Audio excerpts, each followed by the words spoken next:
안녕하십니까. 이번 시간에는 임재의록 132쪽부터 하겠습니다. 먼저 임재 법문 읽어보겠습니다. 여러분, 그대들은 제방의 여러 조실 스님들에게 인가증명서를 받아가지고 나는 선을 알고 도를 안다라고 이렇게 말하지 말라. 설사 그가 주장하는 선의 법문, 언설이 폭포물이 떨어지는 것 같이 거침없이 자유자재하게 잘 설법을 할지라도 모두 지옥으로 떨어지는 죄업을 짓는 일이 될 뿐이다. 이런 이야기입니다. 보통 선언에 다니면서 선지식 조실 스님의 인가증명을 받는다 이런 이야기 많이 들어봤죠. 인가를 받았다 하는 그런 견성에 대한 인가라든가 이런 인가증명을 많이 주장하고 있습니다. 스승이 제자의 안목을 점검하는 것을 인가라고 하는데 깨달았다라고 하는 사실을 인가했다. 그런데 인가라고 하는 것은 어떤 것을 인가하느냐 하는 거죠. 그럼 뭘 인가했느냐 스승이 제자에게. 사실 우리가 깨달았다라고 이렇게 말은 하지만은 깨달았다라고 하는 내용이 무엇이냐 하는 거죠. 깨달았다는 내용. 이걸 분명히 알지 못하고 깨달았다라고 하는 것만 인정을 하고 인가를 했다. 이거 얼마나 애매합니까? 그래서 스승이 제자의 안목을 인가했다 이렇게 이야기하셨어요. 깨달았다라고 하는 것은 정법에 대한 안목을 갖추었다라고 하는 사실을 말하고 있습니다. 정법에 대한 안목을 구족한 것을 스승이 인가한 겁니다. 이게 제자가 불법을 바로 배우고 불법의 지혜를 구족해서 바른 정법의 안목을 구족했다. 여기서 정법에 대한 안목을 임재는 여기서는 뭐라 하냐면 진정견해라고 이야기합니다. 제가 여러분 이야기했습니다마는 진정한 견해를 구족했다. 그 진정견해는 언제 작용하느냐 하면요. 정법 안목이라든가 진정한 견해라고 하는 것은 의식 속에 작용하는 것이 아니라 항상 현실 속에 작용하고 있습니다. 현실의 생활 속에서 작용할 수 있는 능력이기 때문에 이걸 선에는 지금 여기 자기 일이다. 지금 여기에서 나의 법문을 듣고 있는 그대의 지혜 작용, 이것을 진정한 견해라 이야기하는데 우리가 법문을 듣는다라고 하는 것도 여러분들 내 목소리를 듣죠? 그럼 목소리만 들어가고 법문이 들리겠어요? 그럼 목소리에서 전해주고 있는 내용을 깨달아야 되겠죠. 이게 우리가 지음이다고 하는데 소리를 안다. 예? 백아와 종자기의 유명한 지음 이야기가 나오는데 소리를 안다라고만 하는데 노래 소리를 들어서 노래를 아는 거 아니죠. 노래 소리에 통해서 가락을 알고 그 노래 소리의 가락에서 전해 주고 있는 소리의 음악의 본질, 그 내용, 그 정신, 그 사상, 거기서 전하고 있는 그 호소력의 참된 의미를 알았을 때에 우리가 소리를 알았다 이런 말 하죠. 여러분들은 내 목소리만 듣고서 내 법문을 들었다고 이야기하는 건 아니죠? 내 목소리를 통해서 내 목소리에서 전해지고 있는 법문의 내용을 바로 알고 깨달았을 때에 내 소리를 바로 들었다라고 이야기하는 거나 마찬가지입니다. 그래서 스승이 인가증명을 했다, 깨달았다라고 하는데 뭘 깨달았느냐? 불법에 대한 대의를 깨달았을 때에 뭐가 생기냐? 정법에 대한 안목이 생기고 정법의 안목이 구족된 것을 진정한 견해를 갖춘 사람이 되었을 때에 스승이 제자에게 그대는 바른 안목을 갖춘 사람으로서 인가를 한다. 그래서 정명이라고 하는 거예요. 인가증명을 그래서 나와요. 그 정명해 준다라고 하는 것 자체는 안목을 점검해 주는 것을 말하는 것이지 또 정명 그 자체가 전매 특허인 것처럼 생각해서는 안 돼. 내가 어느 스승에게 법을 전해받았다. 이게서 전법이란 말을 쓴대. 스승의 법을 전해받았다 하고 그것만 자꾸 강조하고 자랑하는 사람이라면은 아상인상에 떨어지고 자신이 누구의 법을 받았다라고 하는 과시적인 사고가 있는 중생의 삶을 살고 있는 모습밖에 안 된다 이겁니다. 그거 자체도 초월해야 되겠죠. 그 법을 받았다, 인가증명을 했다 하는 것은 자기가 법을 얻었다, 득법도 마찬가지입니다. 얻을 법이 있다, 전할 법이 있다라고 하는 것 자체는 착각일 뿐이에요. 그래서 여기서 얻을 법이 있다, 전할 법이다 하는 것은 어떤 내용일까요, 그러면? 우리 불법을 잘 배워서 어느 스승의 법을 전해받았다. 이심전심으로 전해받았다고 하는데 전할 법이 있습니까? 자, 요게 불법에 대한 안목이 있어야, 정법에 대한 안목이 있어야 전한 법이 무엇이고 얻은 법이 무엇인가.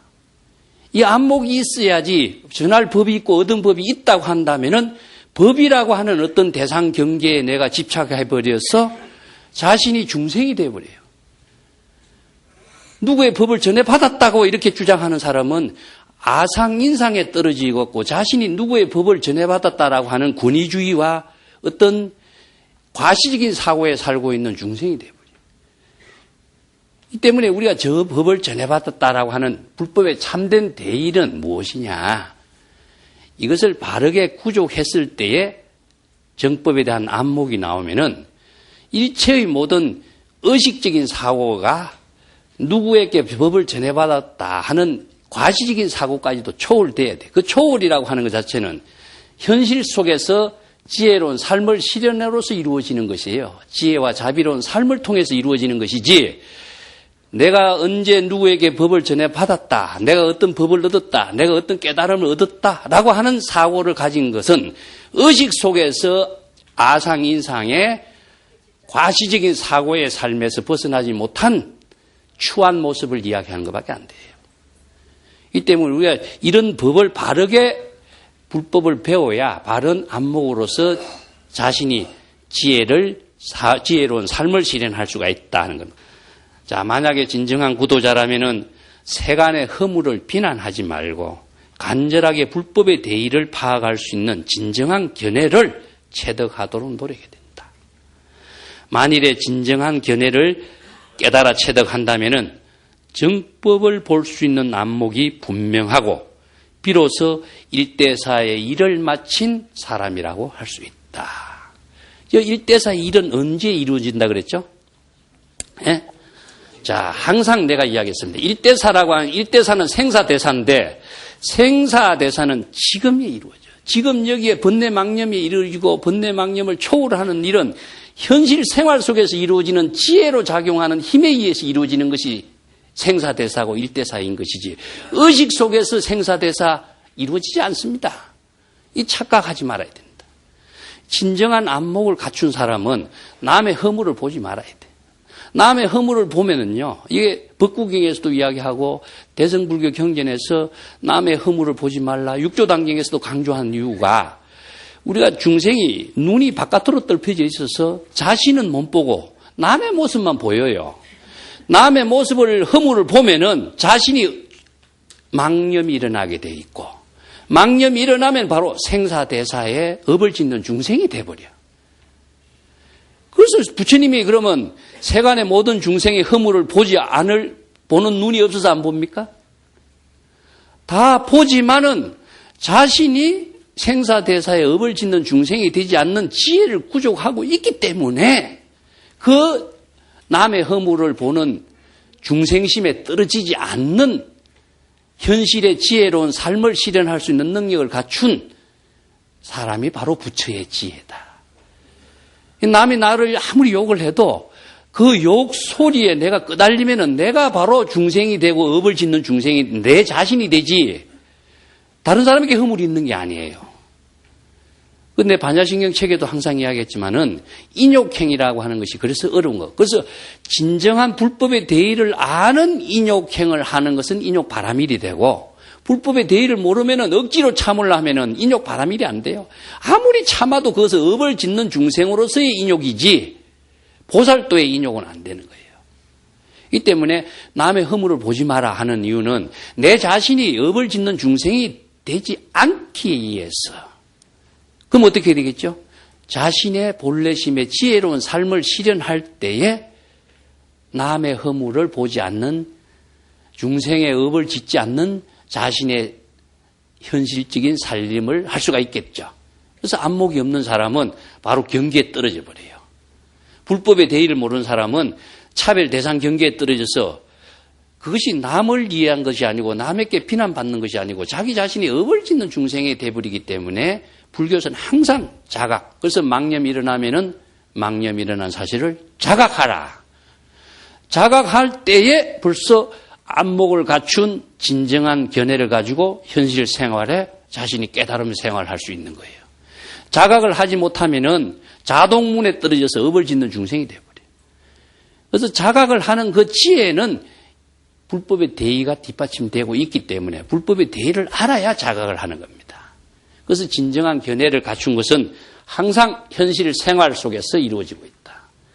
현실 생활은 항상 지금 여기 자신의 한 생각 한 생각에 삶을 영위하는 곳에 이루어져 있어요. 정법을 볼 수 있는 안목이 없으면요, 항상 업을 짓는 중생에서 벗어나지 못한다 하는 겁니다. 그 12-7단으로 넘어가겠습니다. 134페이지 교재 넘어가죠. 그러면 어떤 것이 진정한 견해입니까? 하긴이 질문을 했어요. 그러니까 임재선사가 그에 대한 대답으로 그대들이 다만 언제 어디서나 범부의 경지에도 들어가고 성인의 경지에도 들어가고 부정한 곳, 깨끗하지 못한 곳에도 들어가고 깨끗한 곳에도 들어간다. 모든 부처님의 국토에도 들어가고 도솔천의 미륵의 누각에도 들어가고 하음 법계의 비로자나 부처님의 세계도 들어간다.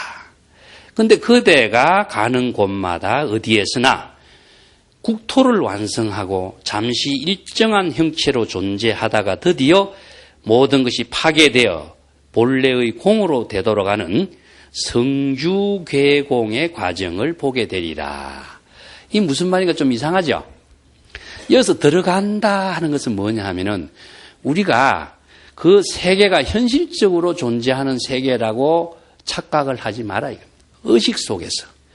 우리의 의식 속에서 깨끗한 곳에 생각을 하면은 깨끗한 곳에 들어가고 더러운 곳을 생각하면 더러운 곳에 들어가는 거예요. 내가 범부의 생각을 하면 내가 범부의 경지에 들어가고 성인의 생각을 하게 되면 내가 성인의 경지에 들어가게 되고 야 여기가 도솔천인가 여기가 화엄 법계의 세계인가 자기가 의식 속에서 들어가고 나가고 하는 겁니다. 그런데 현실 세계로 들어가고 나간다고 하는 착각을 하면 안 됩니다. 경전을 보면서 불법을 알지 못하면은 이것이 현실적으로 존재하는 세계인 것이냐 착각을 해버려요. 그래서 극락정토 하니까 극락정토가 존재하는 공간적으로 존재하는 세계라고 생각을 하고 극락정토에 가려고 하고 법계 깨달음의 세계가 존재하는 화려한 그 세계라고 상상을 하는데 여러분들이 그 세계라고 하는 것이 어떻게 알고 있습니까? 하엄정토라든가 극락정토는 알고 있는 거 어떻게 알고 있죠? 자, 이것을 한번 잘 생각해 봅시다. 어떻게 알고 있습니까? 우리가 극락정토라고 하는 것을 어떻게 알고 있는가 하면은 경전을 통해서 알고 있습니다.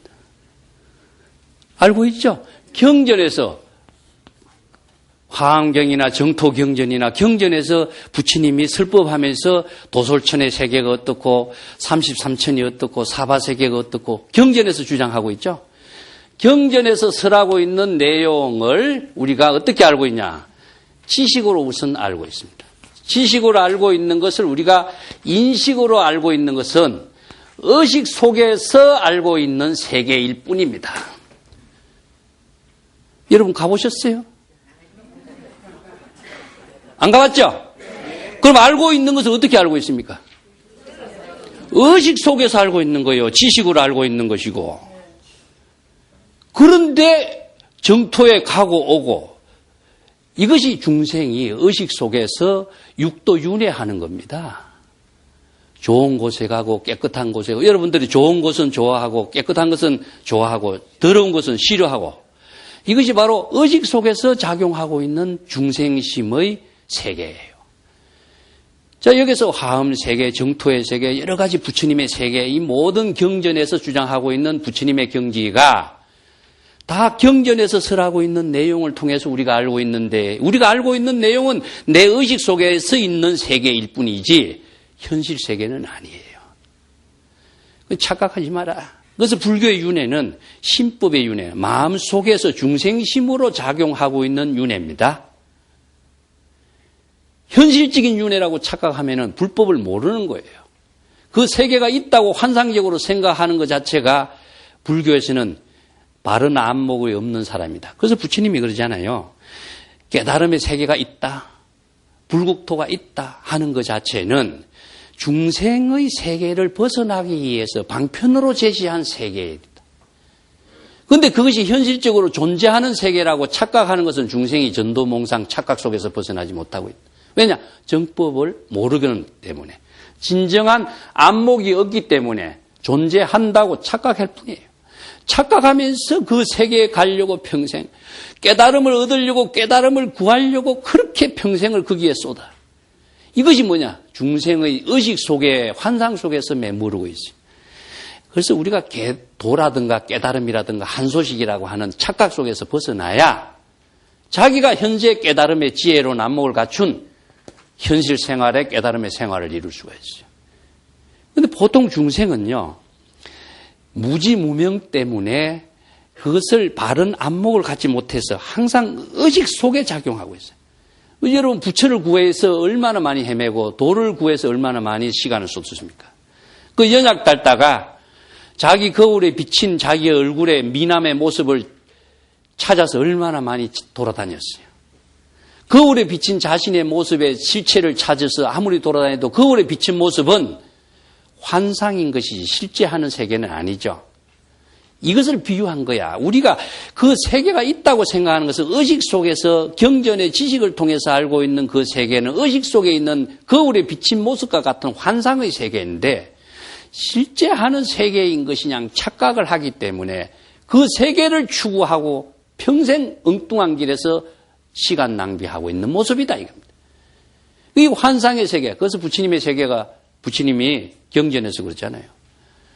열반의 경지보다도 더 수승한 경지 깨달음의 세계가 있다고 할지라도 나는 그것은 환상의 세계라고 이야기하리라. 그래서 금강경에서 여몽환포영 이야기가 실제 하는 세계라고 착각하면 안 된다. 실제 하는 세계라고 하는 것은 현실 여기밖에 없습니다.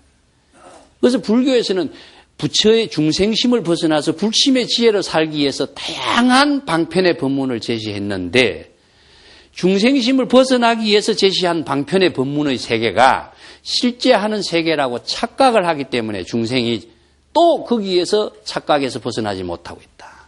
이것이 바로 어디에 있느냐? 불법을 알지 못하는 무지와 무명 속에서 이런 부작용이 연결되어 있어요. 그래서 중생이 업을 짓는 중생이라는 겁니다. 그러면 본래 성주계공은 어디냐? 생주이멸 성주계공은 중생심의 망상 속에서만 존재하기 때문에 중생심의 번뇌 망념이 소멸되면은 본래 자신은 청정한 불심으로 되돌아가죠. 그래서 성주계공이라든가 생로병사라든가 생주이멸이라는 것은 의식 속에서 번뇌 망념이 일어났던 것이 잠시 머물렀다가 소멸되는 모습이에요. 그러면 본래 공한 것은 본래 그것이 환상으로서 의식 속에 환상으로 존재했던 것이지 실제로 존재하는 것이 아니라고 하는 사실을 시간이 지나면 알게 돼. 그럼 본래로 되돌아가면 자기의 본래의 마음으로 되돌아간 거예요. 본래의 마음은 그래서 청정한 공임의 세계입니다. 그래서 청정의 세계는 청정심의 세계를 바로 공의 세계라고 그래요. 예, 공의 세계라고 아무것도 없는 세계가 아니라 번뇌 망념이 다 비워진 세계를 공의 세계다라고 합니다. 자, 여러분 이것을 다른 비유를 한다면은 여러분들이 과거에 우리가 익힌 그 모든 그 생각들이 지식 속에 머릿속에 다 알고 있죠. 그러면 과거나 미래라고 하는 것은 사실상 어디에 있습니까? 의식 속에 있어요. 의식 속에. 그거와 똑같은 겁니다.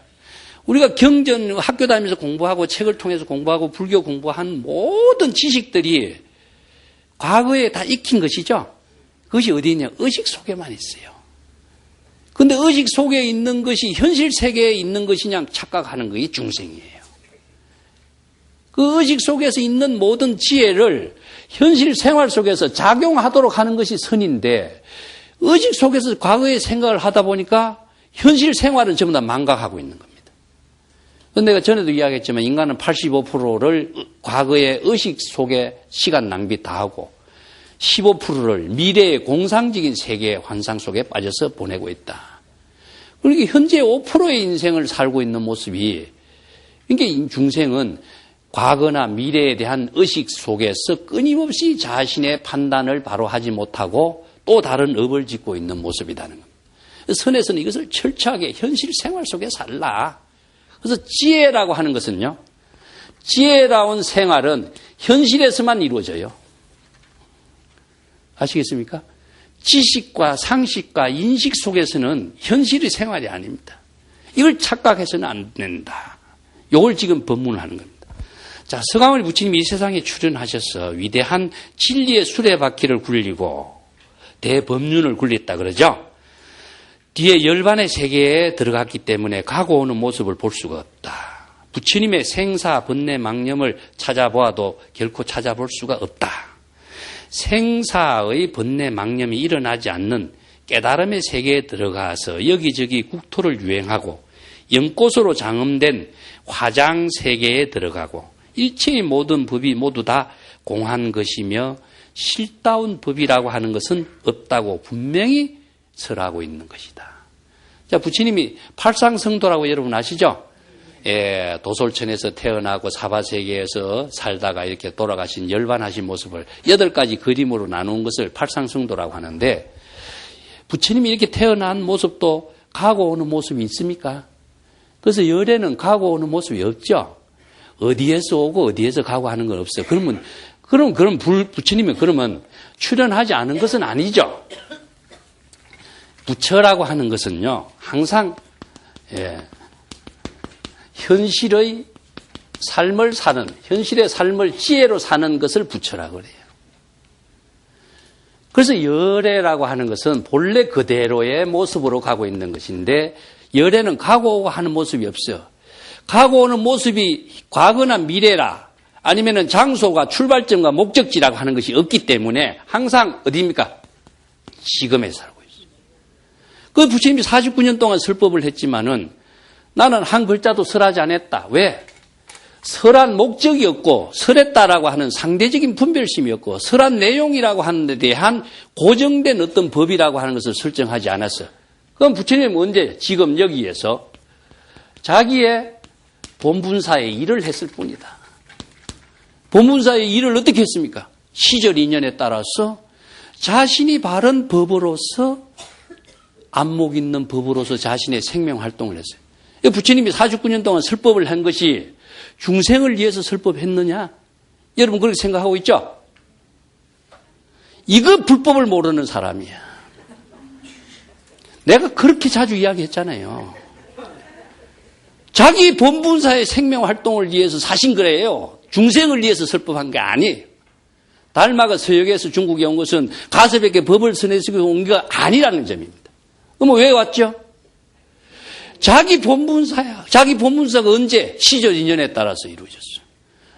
그렇기 때문에 가고 오는 모습이라고 하는 흔적과 자취가 없어요. 흔적이 있다고 생각하는 것은 중생이 착각 속에서, 의식 속에서, 인식 속에서 이루어지고 있는 모습이지 부처 그 자체는 가고 오는 모습이 없어요. 이 법을 알아야 바른 자신이 지혜로운 안목을 갖고 살 수가 있는데 이런 부처님 가면은 뭐냐? 법당의 부처님 49년 동안 설법한 서가모니 부처님 이 의식 속에서 여러분들이 벗어나지 못하는 한 항상 부처라고 하는 의식과 망상 속에서 자신이 노예 생활을 하는 거예요. 이것을 바로 알아야 정법의 안목이 있어야 바른 법을 사는 지혜를 갖출 수가 있다. 그럼 자기 일이라고 하는 것은 언제? 시절 인연에 자신의 본분사 일을 했을 뿐이에요.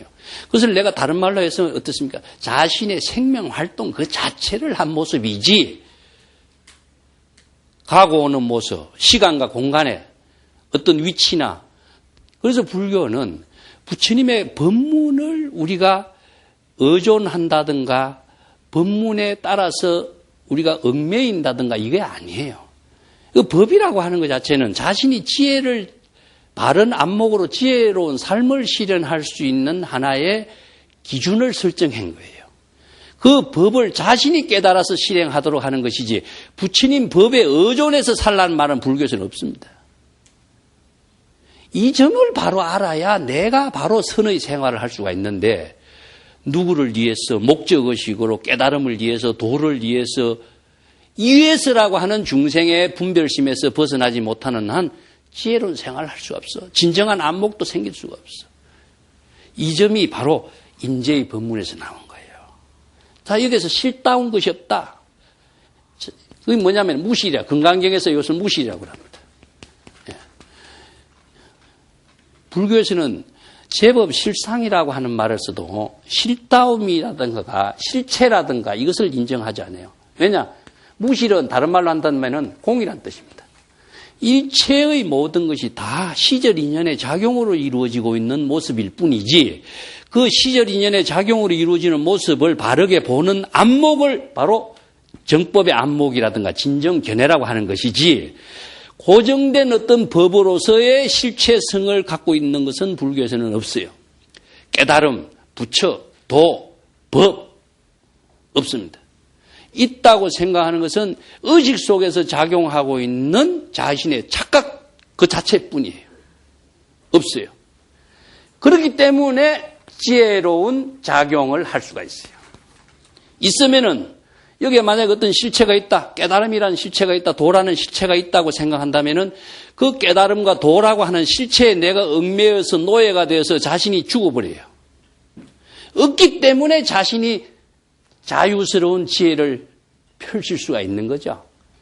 그래서 무실이라는 말은 바로 마음으로 일체의 모든 것이 실체가 없다라고 하는 사실을 비우게 했을 때에 마음속에서 반야의 지혜가 작용하도록 하는 거예요.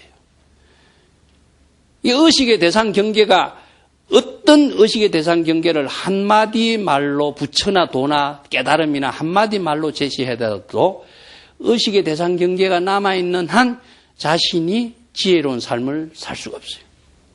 이걸 선에서는 이제 남전의 법문으로 부지유란 말을 쓰는데, 열에는 항상 가고 오고 또 시간과 공간, 자아의식, 상대적인 차별 대상 경계, 누구를 위해서 이 의식의 대상 경계가 없어야 지금 여기 자신이 시절 인연에 따른 지혜로운 삶을 실현한다. 이것만큼 철저하게 불법의 정신과 사상을 선의 세계로서 실현할 수 있도록 제시한 법문이 어디 있습니까? 이 법문을 하기 위해서 임재가 이 법문을 하기 때문에 임재의록이 바로 정법의 안목을 설한 의록 중에 가장 좋은 적나라한 본질적인 법을 설한 의록이다라고 이야기하는 겁니다. 일체의 모든 법은 실다움이 없다. 그 금강경에서 이것을 무실이라고 그랬고, 또 실다움이 없기 때문에 의식의 대상 경계가 다 비워졌기 때문에 지금 여기 자신이 지혜로운 삶을 자유자재하게 펼칠 수 있는 안목을 펼치는 것이다. 자, 임재의 법문 보겠습니다. 지금 내 앞에서 나의 법문을 듣고 있는 무의도인이 바로 모든 부처를 출생시키는 모체다, 어머니다. 무의도인, 무의진인 똑같은 말이죠. 부처는 무엇이냐? 부처라고 하는 것은 의존함이 없는 곳으로부터 출현한다. 만약에 무엇에도 의식 속에 의존함이 없다는 사실을 깨달으면 부처 또한 얻을 수 있는 것이 아니다. 이러한 견해를 체득한다면 이것이 바로 진정한 정법에 대한 안목을 갖춘 견해라고 할 수 있다. 참 이것만큼 더 절실한 더 말 법문이 어디 있을 수가 있을까요? 그 무의도인은 무엇이냐? 일체의 의존의 대상이 없기 때문에 모든 것을 다 비워진 경지를 마음의 모든 의식의, 마음속에서 모든 의식의 분별, 사고, 지식, 대상, 관념을 다 비웠어요. 이것을 선에서는 부지유라고 합니다. 예, 부지유. 어떤 대상 경계가 없다는 이야기입니다. 비워졌기 때문에 반야의 지혜를 작용하는 부처로서의 삶이 실현돼요. 의식의 대상 경계가 털 것만큼도 남아있으면 지혜의 작용을 할 수가 없어요. 그렇기 때문에 무의도인, 의존함이 없는 진정한 현실여기의 삶을 사는 도인만이 부처를 출현시킨다. 부처를 낳는 모체다. 문수가 재불의 어머니라는 이야기를 하는데 문수의 지혜는 반야의 지혜입니다. 문수가 일체의 번뇌 망념을 다 비운 반야의 지혜를 공의 실천으로 실현했기 때문에 문수의 지혜가 바로 부처가 출현이 되는 거예요. 문수의 지혜 작용 그 자체를 부처라고 이야기하는 거나 무의도인이 의존함이 없는 의식의 모든 대상 경계를 다 비운 독탈무의의 도인의 삶이 바로 부처의 삶이 되기 때문에 부처를 출현한다, 출생시킨다라고 하는 것을 내가 만들어내는 것이 아니고 자신의 삶이 바로 부처의 삶이 된다는 이야기입니다. 아시겠죠? 부처를 내가 만들어내는 거 아니에요. 자신의 모든 삶이 바로 부처의 지혜로운 삶이 된다. 자, 부처의 지혜로운 삶은 현실 여기에서 지금 여기 자신의 일을 반야의 지혜로 깨달음의 삶으로 실현하는 것이 바로 부처의 삶이 되는 거예요. 그래서 여러분 부처의 삶이 되기 위해서는 의식의 대상 경계를 갖고 있으면 안 돼. 일체의 모든 의식 대상 경계를 다 비웠을 때 바로 자신이 바로 부처의 삶을 부처의 지혜로운 삶을 실현하고 그것을 바로 선의 생활, 깨달음의 생활, 무의진인의 삶 여러 가지 이야기합니다. 이거 무심의 경지 똑같은 말이에요.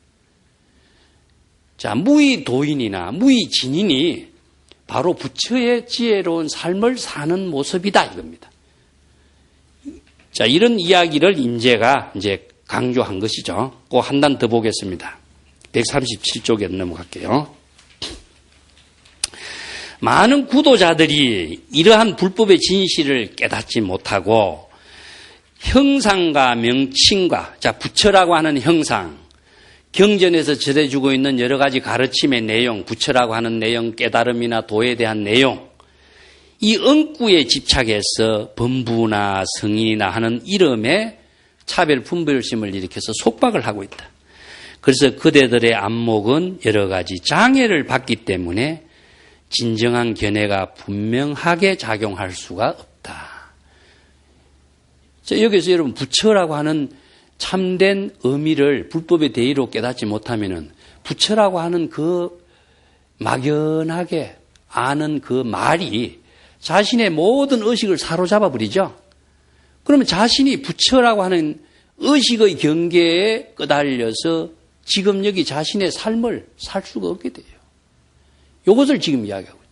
부처뿐만 아니라 도다, 다른 이야기, 깨달음이다, 뭐 한소식이다, 뭐 성스러움의 경지다, 청정한 세계다, 국토다. 어떤 종교적인 이상적인 인격으로 제시된 언어라고 할지라도 그것이 실체가 없다라고 하는 사실을 알아야 돼. 실체가 없다. 임시 방편으로 중생심에서 벗어나게 하기 위한 방편으로 제시된 하나의 가르침일 뿐인데 실체가 있는 것으로는 착각하고 있다. 그래서 자기가 그 실체가 있는 것으로 착각한 의식 속에 자기가 사로잡혀서 자신이 지혜로운 삶을 실행하지 못하고 있다. 이걸 지금 안목이 의식에 작용하면은 진정한 안목이 실행할 수가 없죠. 그래서 그대들의 진정한 안목이 장애를 받는다라고 하는 겁니다. 예를 들면은 부처님이 일생 동안 설하신 일체의 모든 경전의 가르침을 구분 12분교라고 합니다만은 가르침의 내용을 분류해서 이제 12부 경전이라고 합니다. 그 12부 경전의 가르침의 내용이 언어문자로 표현된 교설일 뿐이다. 언어문자라고 하는 것은 많은 사람들이 그 불법을 바르게 알게 하기 위해서 방편이라고 하는 언어문자를 사용한 것이죠. 그런데 학인들이 이러한 언어문자의 방편의 사실을 잘 알지 못하고 경전의 이름과 또 경전에서 설하고 있는 언어문자의 구절에 대해서 여러 가지 분별을 일으키고 있다. 그래서 깨달음이라든가 정토라든가 화음세계라든가 이런 이야기를 하니까 그 세계가 실제로 존재하는 세계인 것이냐 분별하고 착각을 하고 있다 이겁니다. 왜 그러냐? 불법의 대의를 알지 못하기 때문에 언어문자에 끄달려서 그것이 실제 하는 것으로 착각하고 있다. 학인들이 이러한 사실을 알지 못하고 언어 경전과 경전에서 설하고 있는 부처라고 하는 여러 가지 이름, 깨달음의 세계, 여러 가지 불법의 가르침에 대한 교설, 이런 언어문자에 분별심을 일으키고 집착을 하고 있다. 이 모든 것은 언어문자에 의존한 것이기 때문에 인과의 세계에 떨어지고 삼계의 생사윤회하는 중생의 업을 면하지 못한다. 자, 언어문자라고 하는 방편의 도구 그 자체는 진실을 깨닫게 하기 위해서 제시된 가르침일 뿐인데 진실 그 자체는 망각하고 방편의 도구에 얽매여 가지고 자신이 이런 분별심을 이루니까 차별 분별심의 중생심의 업장에서 벗어나지 못한다. 이게 방편과 진실이라는 것이 불교에서는 항상 강조되고 있습니다. 예. 방편이라고 하는 것은 방법과 방향과 방법을 통해서 바른 진실을 체득하기 위한 것이죠. 예. 그래서 방편이란 말이 불교에서 많이 씁니다. 우파야라고 하는 것은 어떠한 방향으로 나아가도록 해주는 하나의 힘을 말하고 있습니다. 그래서 방법이 있습니다. 방향을 제시한 것이고 그 다음에 방법을 제시해주고 있어요. 그런데 방법이라고 하는 방향이라는 건 어디냐 하면은 진실을 체득하게 하는 방향과 방법을 진실을 체득하게 하는 것. 이 방향은 어디냐 하면요. 항상 중생심에서 부처의 불심으로서의 방향을 제시하고 있는 겁니다. 그래서 견성을 하라 이런 이야기하죠. 그 선에서 이야기하는 중생심에서 중생의 의식과 인식과 사량 분별의 세계에서 사량 분별을 초월한 본래 청정한 불심의 세계로의 방향을 제시한 것이 선에서는 견성이란 말로 표현해요. 그럼 방법이라고 하는 것은 무엇이냐 하면은 지혜를 말하고 있습니다. 이걸 견성이라고 한다면은 성불이죠. 부처가 되라는 말이 아니고 부처로서의 삶을 현실 생활 속에서 지혜롭게 삶을 실현하라는 말이 성불인데 부처가 되라라고 하는 목적의식으로 이 언어 문자의 글자에 끄달려서 이해를 하니까 엉뚱하게 부처가 되려고 하는 목적의식에 다 빠져서 영원히 부처로서의 삶을 실현하지 못하고 있는 모습이나 똑같습니다. 바른 부처로서의 삶을 실현하기 위해서는 뭐가 필요합니까? 바른 일체의 번뇌 망심을 비우고 진정한 안목을 갖춘 지혜로서 삶을 실현하는 것이 바로 진실된 현실 생활의 깨달음의 삶을 이루는 모습이죠. 그러면 성불이라고 하는 것은 항상 지금 여기에 자신의 일을 지혜롭게 하는 모습이 부처로서의 삶을 실현하는 모습이에요. 이것을 선에서는 한마디로 견성성불이란 말을 했는데 글자에만 매달리고 진실을 알지 못하고 진실된 삶을 지혜로 작용할 수 있는 능력을 갖추지 못하는 어리석음 때문에 항상 방편이라고 하는 언어 문자에 끄달려서 한 발자국도 벗어나지 못하고 있다. 예를 들면 부처님이 일생 동안 설하신 여러 가지 경전의 가르침도 교설일 뿐이다. 방편일 뿐이다. 학인들이 이러한 사실을 알지 못하기 때문에 언어 문자의 방편에 끄달려서 착각을 하고 있고 그 언어 문자의 방편의 언설에 자기 나름대로 분별심을 일으켜서 생로병사 인과의 업을 짓는 중생으로서 떨어져서 삼계에 윤회하고 있는 모습이다. 방편 그 자체를 진실을 체득하는 안목을 갖춰야 된다. 그대가 만약에 생사에 가고 오는 옷을 입고 벗는 것처럼 자유롭게 출입하고자 한다면은 지금 바로 나의 법문을 듣는 그 본래인 무의진인을 잘 파악해라. 여러분, 법문을 듣고 내 말을 듣고 있는 사람은 현실에 살고 있는 지혜로운 삶이에요. 그 의식이 작용하기 이전에 지금 본래의 모습으로 살고 있는 모습이 바로 무의진인이다 이겁니다. 그러니까 현실의 삶을 실현하는 것이 지혜로운 생활인데 의식 속에 작용하는 것은 지식의 생활이고 인식의 생활인 것이지 현실의 생활은 아니에요. 이걸 착각하지 마라. 이 사람은 지금 신체적인 모양도 없고 근원적인 본체도 없고 정착되어 살고 있는 장소도 없기 때문에 언제 어디서라도 무해자지와 활발하게 살고 있는 모습이다. 주체가 없다. 무주처, 무상. 그래서 무상과 무주의 삶을 실현하고 있는 모습이 지금 여기 현실에 살고 있는 무의진인의 모습이다. 자, 여기서 그 법문을 듣고 있는 사람을 파악을 하기 위해서는 여러 사람들이 방편으로 제공해도 그 참된 무의진인을 파악할 수가 없다. 그 무의진인을 의식 속에서 여러분들이 찾으려고 한다면은 찾으려고 하는 대상 경계가 되기 때문에 더욱더 찾을 수가 없게 돼요. 그냥 분별 의식을 당 비운 그대로 지금 작용하고 있는 것, 내 소리를 듣는 것, 노래 소리를 듣는 것, 작용하고 있는 그 모습이 바로 현실 생활에서 지혜로움을 살고 있는 무의진인의 모습인데 무의진인을 또 의식의 대상 경계로 두고 그걸 찾으려고 하는 것은 연약 닳다가 거울에 비친 모습을 참된 자신의 얼굴을 찾으려고 헛되이 환상과 공상 속에서 헤매는 모습과 같다. 이것을 바로 아는 것은 바로 정법에 대한 안목, 현실 생활에서 작용할 수 있는 바른 지혜로운 견해를 갖추어야 환상과 공상, 의식 속에서 사로잡힌 자신의 중생심에서 벗어난다. 무의진인에 대해서 구하려고 하도 안 되고 찾으려고 하도 안 된다.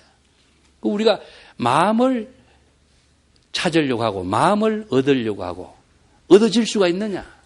본래 구족하고 있는 마음을 또 얻으려고 하니까 분별심을 일으켜서 또 얻으려고 하니까 또 다른 분별심에 떨어지는 경계밖에 안 돼요. 그래서 본래 구족하고 있는 그 마음의 지혜를 바른 안목으로 작용할 수 있도록 하는 것을 갖추는 것이 바른 현실 생활에서 깨달음의 삶을 실현하는 모습이 된다. 이러한 사실을 임재가 누누이 강조하고 있는 것이 진정한 안목을 갖출 때 가능하다라고 하는 법문을 하는 겁니다. 자, 오늘 이야기는 이것으로 마치겠습니다.